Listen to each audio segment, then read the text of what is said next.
Good morning to all of you. Welcome to Sri Ram Academy. This is your social science class, and in this class we are studying chapter first of history, which is tracing changes through 1,000 years. जो हमारा आज का topic है वो है reason and empire.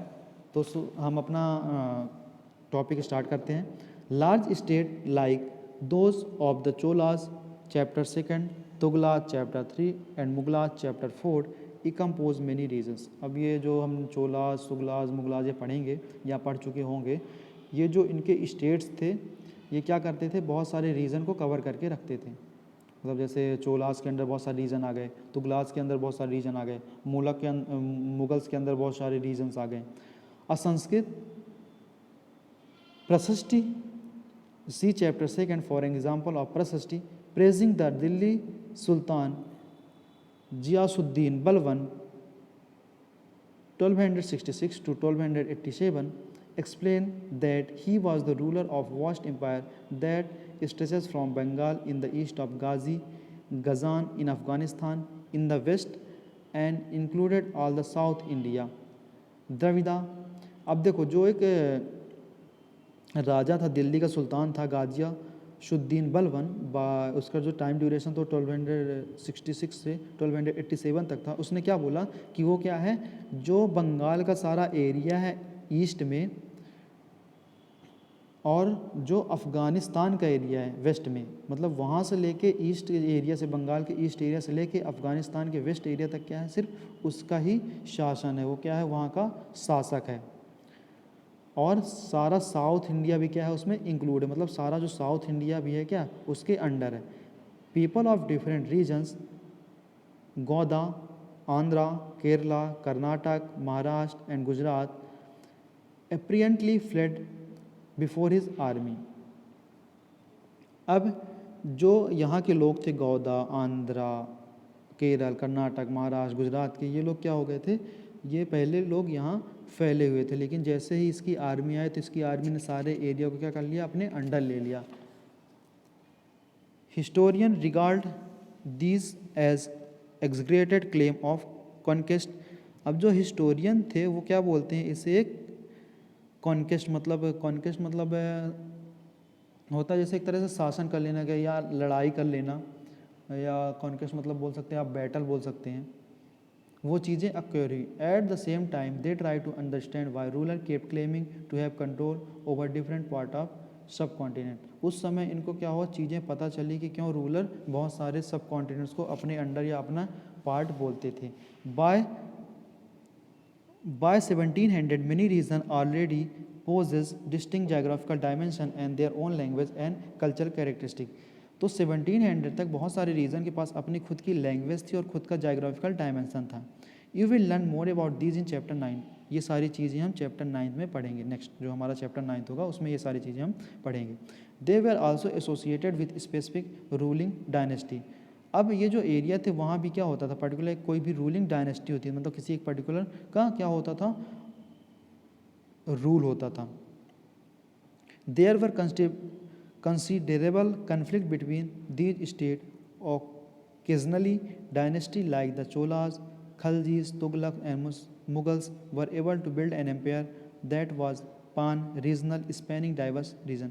अब जो होता था, जैसे आप कोई भी मान लो एरिया मान लेते, दो एरिया ले लिए, किसी एक एरिया पे एक रूलर का शासन है, किसी एक एरिया पे दूसरे रूलर का शासन है, तो क्या होता था, इनके बीच में लड़ाइयाँ होती रहती थी, कॉन्फ्लिक्ट्स होते रहते थे, जिससे ये क्या करते थे, अपना अधिकार उसकी ज़मीन पर पाने की कोशिश करते थे।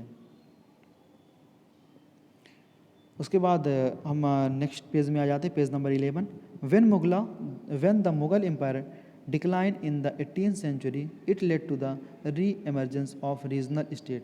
जब 18th सेंचुरी में मुगल एम्पायर क्या हो गया, डिक्लाइन हो गया, तो एक नया रीजनल स्टेट का क्या हुआ, एमरजेंस हुआ, मतलब एक नया रीजनल स्टेट उभर के सामने आया। But era of imperial pan religion ruler has alter the character of the region. लेकिन जो एम्पेरिकल और पान रिलीजन रूलर थे, रूल्स थे, उन्होंने क्या किया, इस एरिया को कवर कर लिया, यहाँ अपने रूल्स लागू कर दिए। Across most of the subcontinent, the region were left with the legacy of big and small states that had ruled over them. This was apparent in the emergence of many districts and shared tradition in the realm of governance, the management of the economic, elite culture, and the language. Through the 1,000 year between 700 to 750, the character of the different regions did not grow in isolation. These regions felt the impact of large pan-religion forces of integration without ever quite losing their distinctiveness.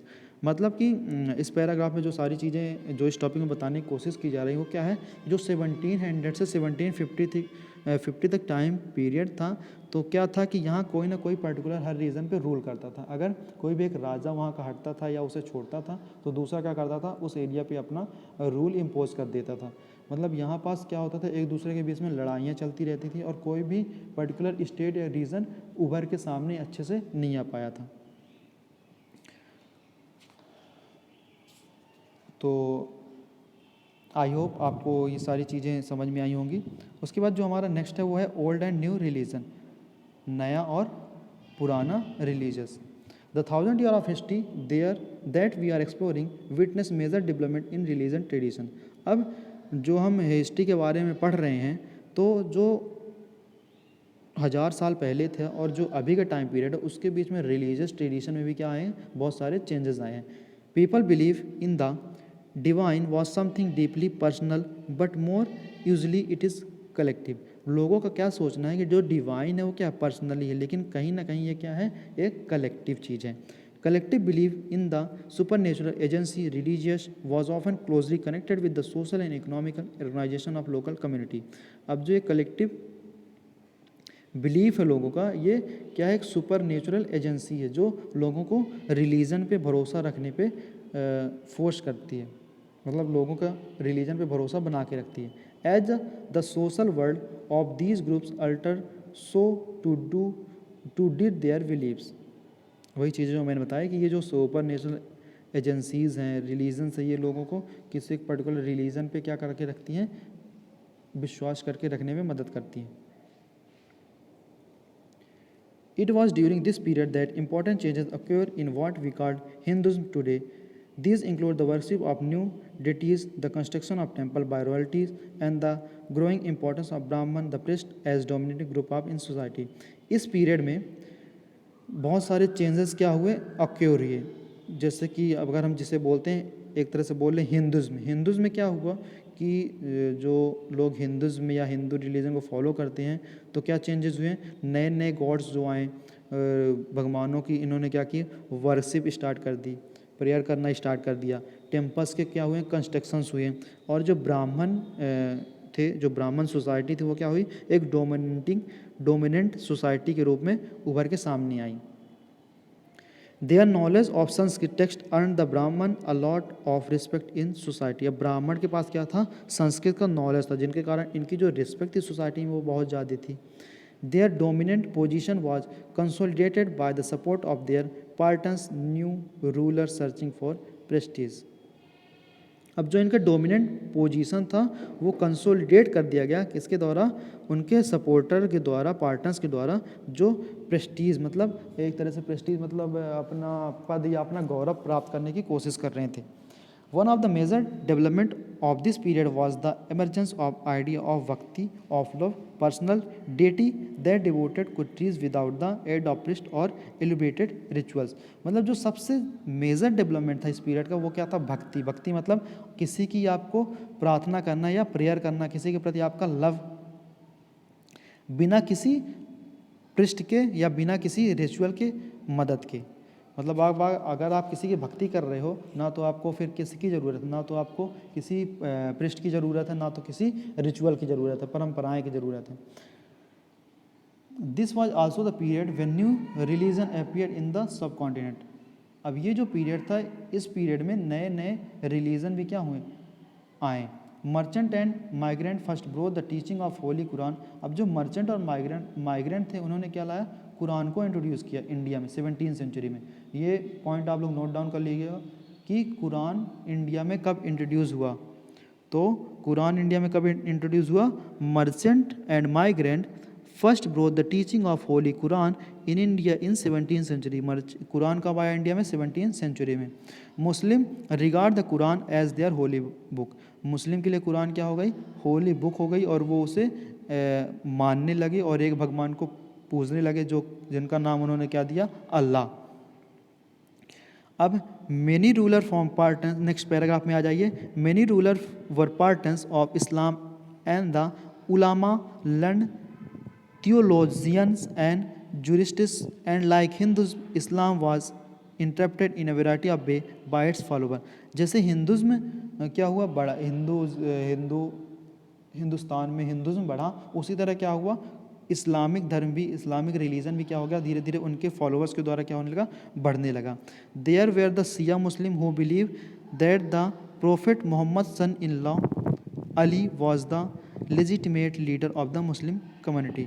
अब Muslim में क्या थे, एक शिया मुस्लिम थे, शिया Muslim community थी जो क्या मानते थे कि जो मोहम्मद के सन इन लॉ हैं, जो अली, वो क्या है, मुस्लिम कम्युनिटी के लीडर हैं। और जो सुन्नी मुस्लिम थे वो क्या एक्सपेक्ट करते थे, Sunni Muslim who expected the authority of the early leader caliphs to the community, जो क्या मानते थे, जो खलीफाज हैं वो क्या हैं, वो लीडर हैं। There were other important difference between the various school of law, Hanafi and Shafi mainly in India and in theological and majestic tradition.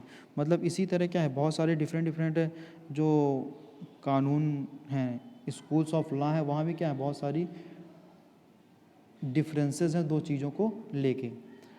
I hope कि आप सभी को चीज़ें समझ में आई होंगी। Thank you and have a nice day.